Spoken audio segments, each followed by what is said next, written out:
Hello दोस्तों, मैं सुबह कुमार। दोस्तों, हमने जो पेपर सीरीज़ का जो पार्ट जो मैंने चला रखा है, जो पीटी और मेंस के लिए बहुत ही इम्पोर्टेंस है, उसी क्रम में दोस्तों आज हम बात करेंगे। और जो भी इम्पोर्टेंस होगा पीटी के लेकर उसको भी हम डालेंगे, और मेंस को लेकर भी जो बातें होंगी उसको भी हमें जिसमें डालने का प्रयास करेंगे। शॉर्ट में रहेगा, आप है जो बाकी है जो पेपर में पढ़ सकते हैं। दोस्तों, कल है जो जजमेंट आया है, 14 साल बाद है जो जजमेंट आया है, और अहमदाबाद को लेकर जजमेंट आया है। इसमें है जो 38 आरोपियों को है जो इसमें सज़ा सुनाई गई है, जिसमें 11 को है जो उम्र कैद फांसी की सज़ा और है जो उम्र कैद की सज़ा है जो सुनाई गई है। दोस्तों, है जो ये अहमदाबाद, अगर अहमदाबाद की इतिहास में अगर आप जानें तो है जो अहमदाबाद मिल आंदोलन हुआ था। आप जानते हैं गांधी जी इसमें है जो बहुत बड़ा है जो अपनी भूमिका निभाए थे। चंपारण के बाद मार्च 1918 में हुआ था। और किनके अनसुईया बेन के अनुरोध पे है जो वहाँ पर गए थे, और प्लेग जो महामारी था उसके बोनस को लेकर है जो वहाँ पर गांधी जी की जो आंदोलन था, और उन्होंने है जो इसमें सफल रहा। और यही आंदोलन है जो आगे खेरा, फिर बारदोली और वर्तमान समय में भी है इस आंदोलन की है जो नींव है जो आज भी है जो देखी जाती है। तो कुछ इस प्रकार थी दोस्तों। हम है जो इसको हिस्ट्री से इसलिए जोड़े कि इसमें है जो इम्पोर्टेंस था उसको है जो बात कर सकते हैं। मृत्युदंड की अगर हम बात करें दोस्तों, तो मृत्युदंड जो राष्ट्रपति का क्षमादान है 72, उससे अंतर्गत में आता है। और अभी है जो एक संशोधन किया गया है राज्यपाल के 433A, एक है जो संशोधन है, उसमें है जो बोला गया है कि जो 14 वर्ष से ऊपर अगर जिनको सज़ा हो गया है या उम्र कैद की सज़ा है तो राज्यपाल भी है जो उससे है जो क्षमा कर सकते हैं। एक संशोधन 433A में है जो आया है, आप उसको है जो देख लीजिएगा। तो ये राज्यपाल से रिलेटेड था, करेंट था, इसीलिए है जो हम आपको बताने का है जो प्रयास किए। ये इम्पोर्टेंट था दोस्तों। इसके अंदर में अगर हम बात करें, आगे है करतारपुर कॉरिडोर खोलने की सेवा गुरु साहिब ने मुझसे ली। यह जो राजनीतिक स्टेटमेंट है, लेकिन इससे जो इम्पोर्टेंट है कि करतारपुर कॉरिडोर है वो सिख धर्म का पवित्र स्थल है। गुरु नानक देव की है जो यहाँ पर है जो इनका अंतिम समय है जो यहाँ पर है जो बीता था। और करतारपुर कॉरिडोर है जो 4 किलोमीटर का है जो पंजाब से 4 किलोमीटर बॉर्डर से लगता है, जो कुछ दिन पहले 2019 में है जो इसे खोला गया था, और एक धार्मिक स्थल है, आप इसे है जो ले सकते हैं। अगर बिहार में अगर बात करें तो गुरु गोविंद सिंह जो सिख के 10वें गुरु थे, उनका जन्म पटना में हुआ था, और 1708 में है जो इनका है जो नांदेड़ में इनकी मृत्यु कर दी गई थी।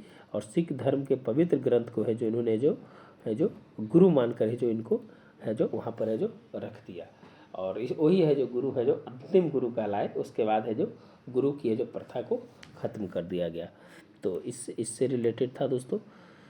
फिर अगर हम बात करें आगे कुछ है, तो हिजाब इस्लाम की अनिवार्य धार्मिक प्रथा नहीं, कर्नाटक ने बोला। इसमें जो कुछ इम्पोर्टेंट चीज़ है जिसके बारे में हम बात करेंगे, इसमें हम बात करेंगे कि जो दिया गया है कि भाई कोई इस्लाम में जो है हिजाब कोई धार्मिक प्रथा नहीं है, इसके इस्तेमाल को रोकना संविधान के अनुच्छेद 25 का उल्लंघन नहीं है। इसमें है जो बोला गया है कि अनुच्छेद 25 का है जो उल्लंघन नहीं है, धार्मिक एक नैतिक आस्था है, निश्चित रूप से जो बोला जा सकता है। लेकिन यह है जो इसको है जो मौलिक अधिकार कोई समझ लेगा, ये है जो कहीं ना कहीं जो गलत है।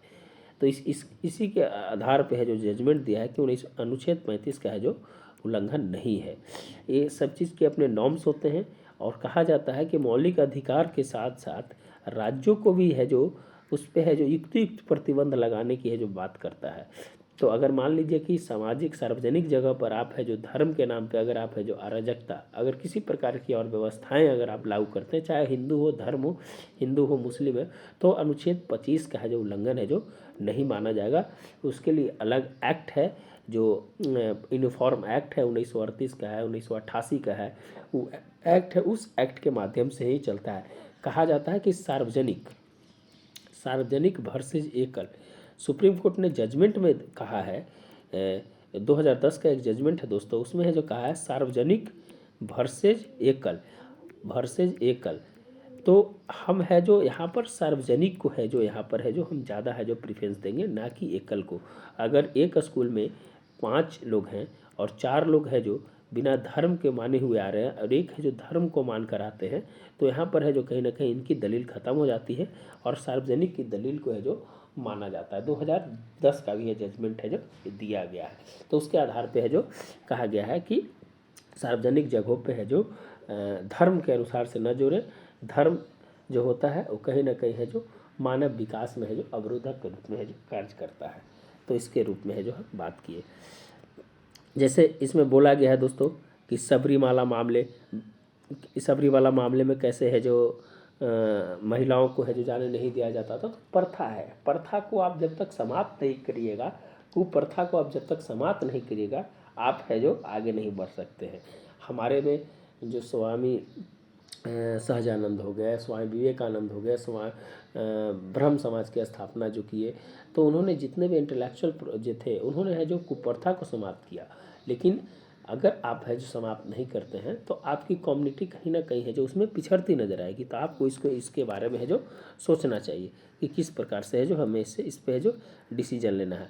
एक और जजमेंट इसमें है जो दोस्तों की प्रदेश के आदेश ने संविधान के अनुच्छेद 1 में कहा है कि है जो ये है जो इसका है जो उल्लंघन नहीं करता है, सभी नागरिकों को अभिव्यक्ति की आज़ादी का अधिकार देता है।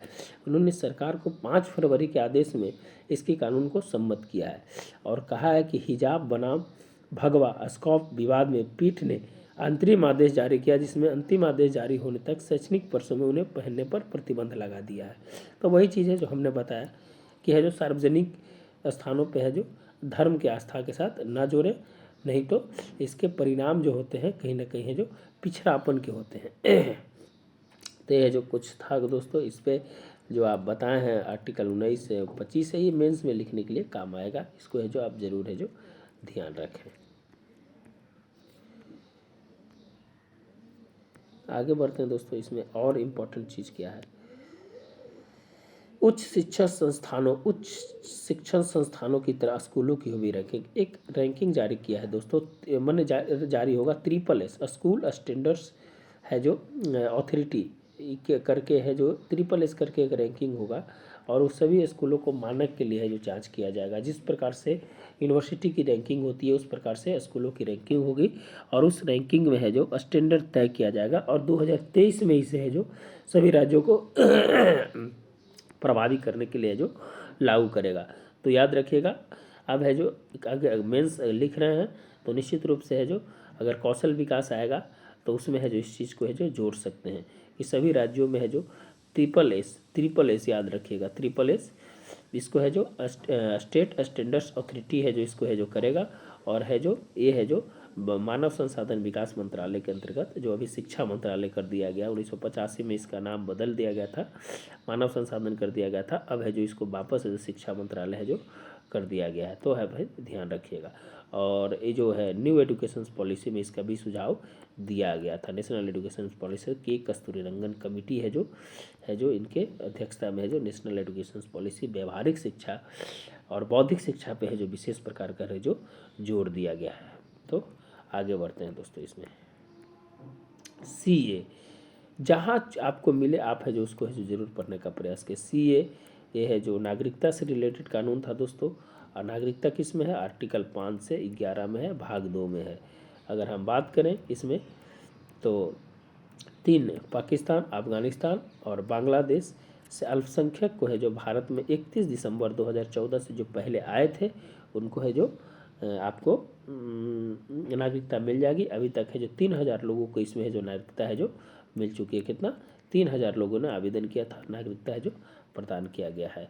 अब इसके लेकर बहुत सारी चीज़ है कि इसमें कानून जो बनाया जा रहा है कि जो मान लीजिए कि CA विरोधी है और सरकारी संपत्ति को नुकसान पहुंचा रहे हैं तो उसके अनुसार से सुप्रीम कोर्ट बोला है कि इससे है जो आपको वसूली किया जाएगा। जिस प्रकार से उत्तर प्रदेश में एक अधिनियम है जो इसमें है जो लाया गया था और उससे जब वसूला गया था। तो इसमें इम्पोर्टेंट चीज़ वही था दोस्तों है जो बात की है। आगे बढ़ते हैं। जम्मू कश्मीर में घुसपैठ रोकने के लिए है जो सुरक्षा बैठक बैठाना किया। जम्मू कश्मीर की स्थापना 5 अगस्त 2019 को बिल इंट्रोड्यूस किया गया था और 31 अक्टूबर को इसे जो केंद्र शासित प्रदेश बनाया गया है। जब ये बना तो केंद्र शासित प्रदेशों की संख्या 8 हो गई। इसको 2 पार्ट में है जो एडमिनिस्ट्रेटिव रीजन से है जो इसको 2 पार्ट में है जो बांटा गया है। एक पार्ट है ये पूरा जो है ये आपका लद्दाख का इलाका है, ये पूरा है जो ये इलाका है, ये फर्स्ट हो गया, ये सेकंड हो गया। अभी ये जो परिसीमन भी हो रहा है दोस्तों, रंजन देसाई की अध्यक्षता में जो परिसीमन हुआ है, बहुत सारी चीज़ हैं जो इसमें है जो बात है। एमएचए का जो रिपोर्ट्स आया है मिनिस्ट्री ऑफ होम अफेयर्स का, उसमें कहा है कि देखिए 2018 में 417 थी जो आतंकवादी घटना, जो 2021 में 2021 में 219 हो गई, और जो शहीद हुए थे उस समय 91 शहीद हुए थे, अभी इसकी संख्या 42 हो गई है। तो निश्चित रूप से है जो इसमें है जो कहा गया है कि हम है जो जम्मू कश्मीर में किसी भी हर हालत में है जो शांति व्यवस्था को बहाल करेंगे। इस बैठक में जो मुख्य रूप से जो भाग लिए थे उसकी अगर हम बात करें दोस्तों, तो उसमें है जो देखिए जम्मू कश्मीर के राज्यपाल, ये सब क्वेश्चंस पीटी में पूछेगा, आप है जो डायरेक्ट ध्यान याद नहीं रख सकते हैं, लेकिन आप इसको पढ़िएगा तो याद जरूर रखेंगे। फिर राष्ट्रीय सुरक्षाकार अजीत डोभाल, सेना प्रमुख एम.एन.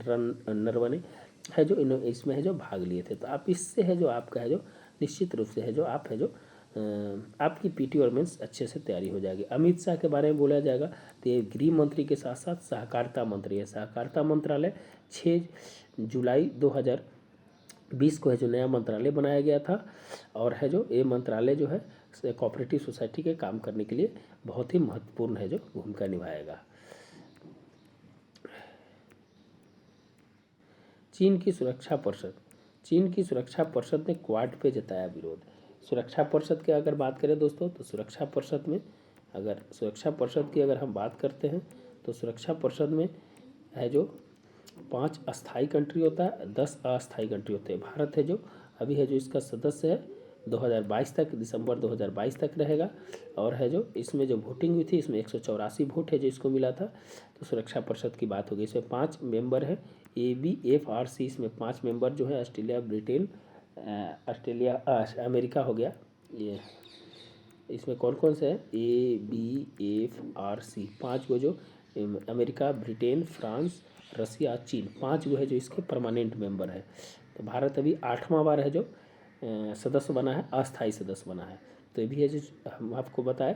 फिर आगे हम बात करेंगे दोस्तों क्वाड की बात। तो क्वाड के बारे में भारत, अमेरिका, जापान और ऑस्ट्रेलिया क्वाड प्लस भी करने जा रहा है दोस्तों। उसमें है जो ताइवान, न्यूजीलैंड और फिलीपींस को भी जोड़ने की है जो इसमें बात चल रही है। दक्षिण एशिया प्रशांत क्षेत्र के लिए है जो बहुत ही महत्वपूर्ण है। अभी ऑस्ट्रेलिया में है जो इसकी है जो ऑस्ट्रेलिया के मेलबर्न में है जो विदेश मंत्री की है जो बैठक हुई थी। तो आप है जो ये सब चीज़ें जो ध्यान रखिएगा। दक्षिण चीन सागर है जो बहुत ही महत्वपूर्ण है। इसमें दक्षिण चीन सागर है जो इसके लिए है जो महत्वपूर्ण है, क्योंकि भारत का व्यापार है जो इसी माध्यम से होता है। और एक ऑकस नाम है दोस्तों, ऑकस जो है इसी का है जो माने अमेरिका ने है जो इसी का है जो एक अल्टरनेटिव रूप बनाया है जो ऑकस। अगर ऑकस की बात करें तो ऑस्ट्रेलिया हो गया, एक ब्रिटेन हो गया और दूसरा हो जाएगा आपको यूएस मिलकर है जो बना है। और ऑकस की जो स्थापना हुई है वो हुई है अंजस। 1970 के दशक में एक संगठन था अंजस, क्या नाम था अंजस, वो है जो उसके 17वें वर्षगांठ पे है जो ऑकस की स्थापना हुई है।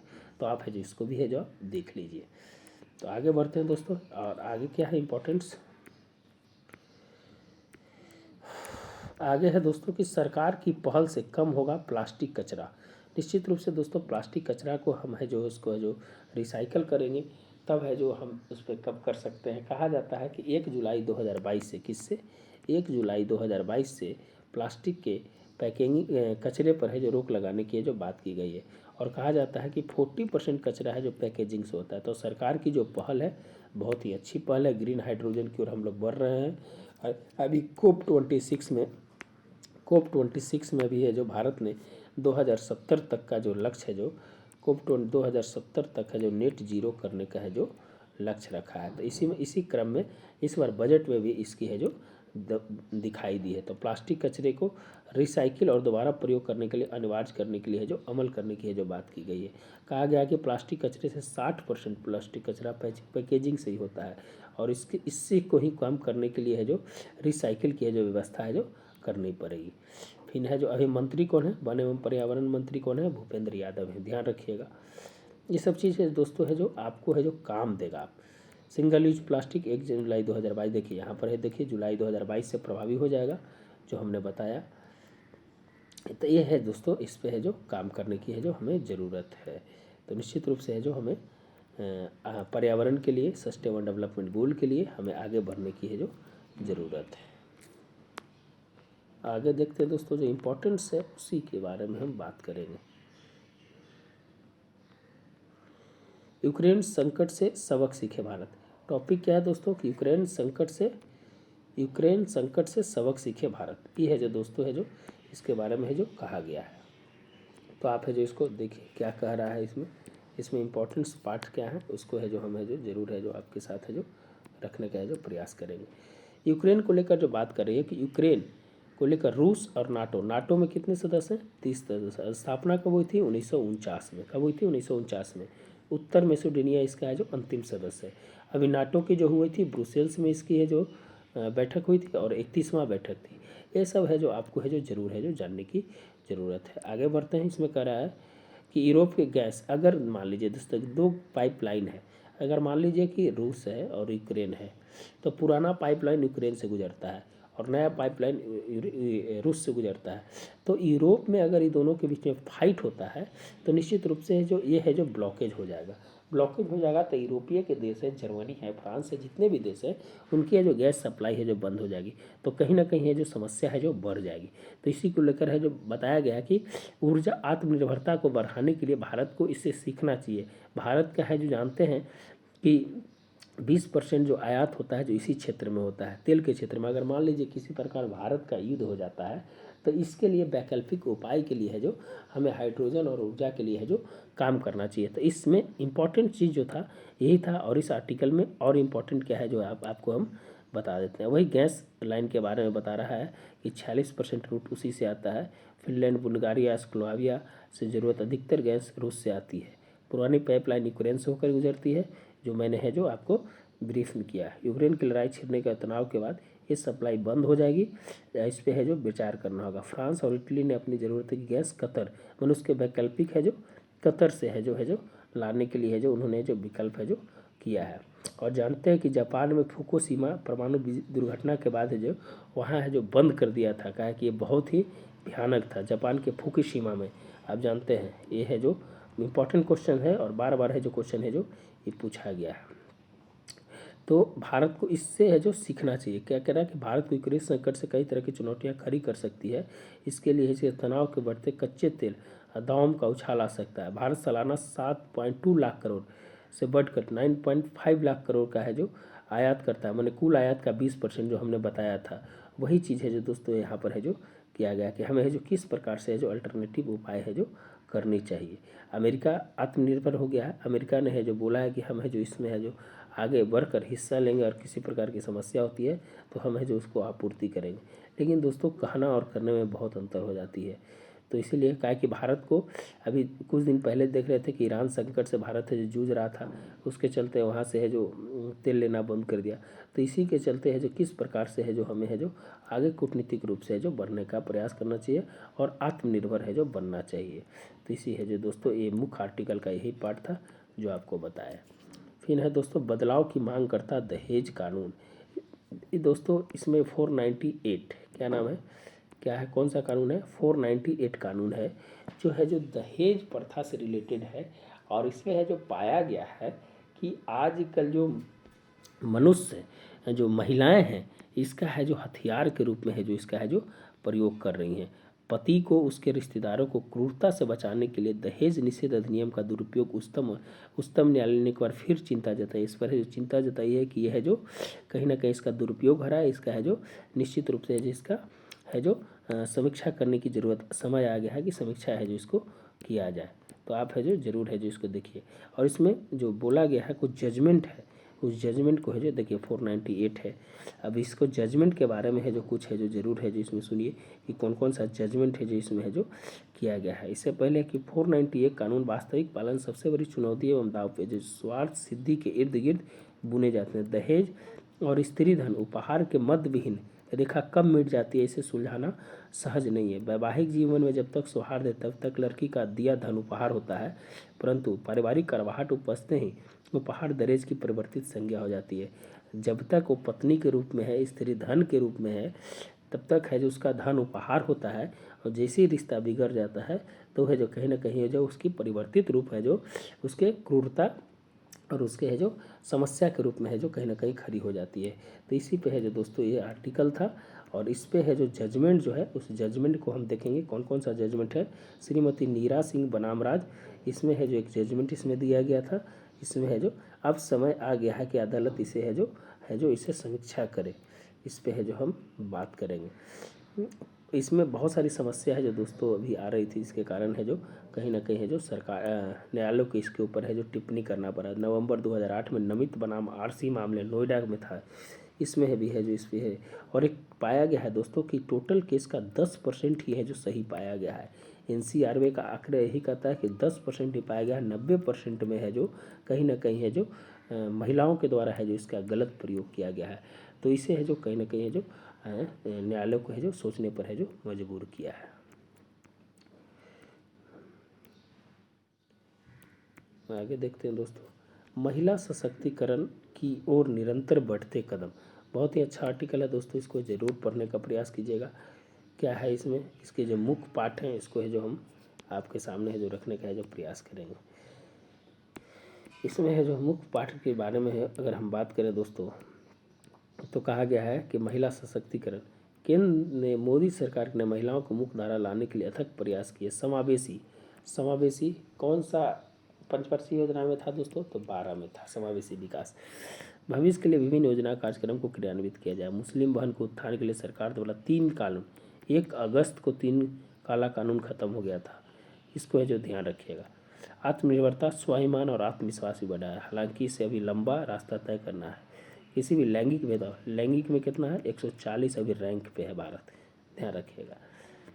महिला स्वतंत्र और समय अधिकारों के बिना उपयोग कर सकता है। अच्छा, इसमें और क्या क्या इंपॉर्टेंट चीज़ थे इसके बारे में है जो थोड़ा सा है जो बात करेंगे।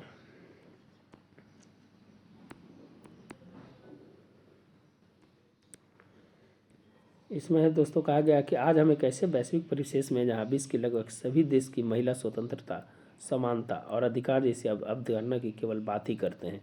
हमें जो केवल बात ही करें, स्वतंत्रता, समानता और बंधुता, यह जो कहाँ से लिया गया, फ्रांस की क्रांति से लिया गया है। क्रियान्वित करने के लिए महिला सशक्तिकरण और महिला शिक्षा जैसी बातों पर विमर्श में बदलाव वैश्विक स्तर पर परिलक्षित हो रहे हैं, बल्कि अब महिलाओं के नेतृत्व में विकास जैसी प्रगतिशील बातें भी हो रही है। परंतु प्रश्न है, क्या महिला सशक्तिकरण का संबंध केवल सामाजिक, आर्थिक और राजनीतिक से है, अधिकारों तक ही सीमित है? नहीं, बल्कि इसका संबंध देश के आधी आबादी के आत्मनिर्णय, समाज की दकियानुशी रूढ़िवादिता प्रथा के प्रति जागरूक होना है। हमें सामाजिक, आर्थिक, राजनीतिक अधिकारों तक सीमित नहीं रहना है, हमें आत्मनिर्णय जैसे आत्मनिर्भर हमें बनना है। और हमें जो प्रथा के रूढ़िवादी प्रथा के बीच में जो हमें नहीं रहना है। जब तक ये रूढ़िवादी प्रथा रहेगी तब तक है जो महिलाओं का है जो शोषण होते रहेगा। आज महिला अपने सीमित दायरे से निकलकर रचनात्मक योग्यता के बल पर विकास प्रक्रिया महत्वपूर्ण योगदान दे रहे हैं, सभी क्षेत्र में काम कर रही हैं। हिजाब एक मामला था, उससे है जो इसको जोड़ने का है जो बात किया गया है। निश्चित रूप से कहा जा सकता है कि आज जो है महिलाओं को जिस प्रकार से है जो अभी है जो सरकार के द्वारा बहुत सारी योजनाओं में उनको जो भागीदारी मिल रही है, उससे कहीं ना कहीं है जो एक सकारात्मक संदेश है जो यहाँ पर है जो जाता है।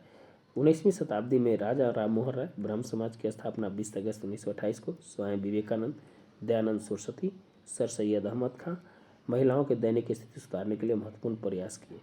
यह प्रयास न केवल हिंदू की महिलाओं बल्कि मुस्लिम महिलाओं के उत्थान के लिए भी किया गया। महिला शिक्षा, विधवा विवाह, परिवार संपत्ति, पर्दा प्रथा, सती प्रथा का विरोध, ऐसे कई मुद्दे ने समाज सुधारक के बारे में है जो इन्होंने है जो काम किया है।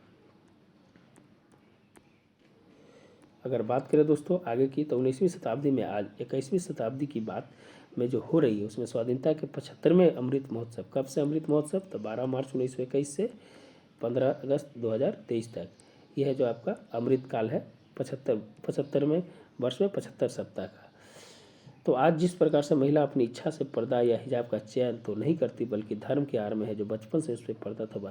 कहा जाता है दोस्तों कि धर्म की जो आड़ होती है बचपन से किसी के ऊपर थोपा जाता है, ताकि उसे पता चले कि धर्म के आस्था को किस प्रकार से है जो हमें है जो आगे निभाना है। अगर इसे पहले ही बता दिया जाए कि एक धार्मिक चीज़ है, ये निजी चीज़ है, तो है जो उस पर जब आगे विवाद होता है तो वो है जो उस पर है जो कम से कम है जो कंप्लीट उसके साथ कंपेटिबिलिटी बैठ जाए, वो है जो समाज के साथ है जो समाज के अंतर्निहित हो जाए। मैंने इसका कहने का मेन मकसद यही है।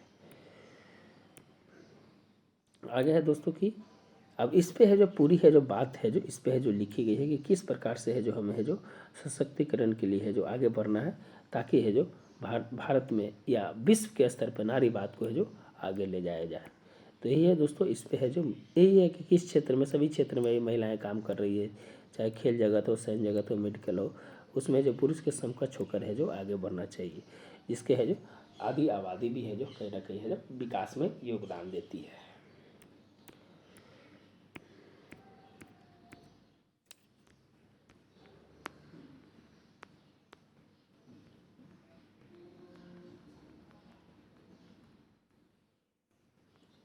तो करीब करीब यही था दोस्तों। और जो कुछ है यूक्रेन से लेकर जो बात चल रही है, यूक्रेन में जो स्थिति है उसमें है जो कुछ समझौते हैं, मिक्स समझौते पे है जो भारत हमेशा है जो न्यूट्रल रहने की बात कही है, कहा कि किसी भी स्थिति में है जो युद्ध नहीं होना चाहिए। जो समझौते हैं उस समझौते पे है जो बात करना चाहिए। एक है जो गोलीबारी हुई थी उसमें विद्रोही नेता थे डेनिस पुश्किन, ये कहीं कहीं है जो पूछ सकता है, इसीलिए है जो हम इसको जो बताए थे। जो वहाँ पर है जो रूस समर्थित है जो इसको बोला जा रहा है, जिसके कारण है जो ये है जो चर्चा में है डेनिस पुश्किन। वहाँ जो विद्रोही से है जो वहाँ पर है जो गोलीबारी में हमला हुआ है।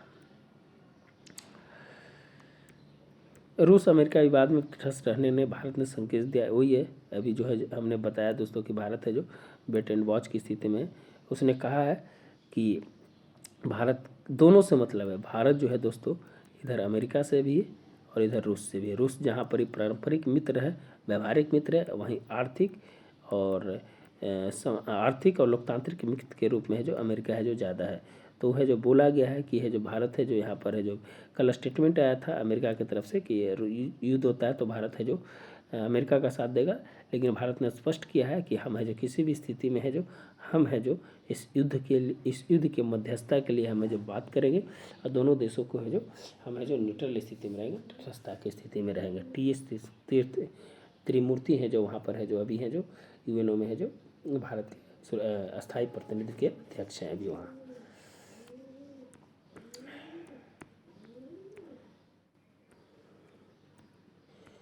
एक तूफान आया था दोस्तों ब्रिटेन में, एक तूफान आया था ब्रिटेन में, उसका नाम था यूनाइस तूफान। कोई क्वेश्चन पूछ देता है कि ब्रिटेन में कौन सा तूफान आया था, यूनाइस तूफान। तो ये है दोस्तों आज का जो करीब करीब जो था शॉर्ट में जो हम बताए वो आज का करीब करीब का वो पार्ट था। वीडियो अच्छा लगता है दोस्तों निश्चित रूप से लाइक एंड सब्सक्राइब जरूर करें, वही मेरा मानक होता है। मिलते हैं दोस्तों नए वीडियो के साथ।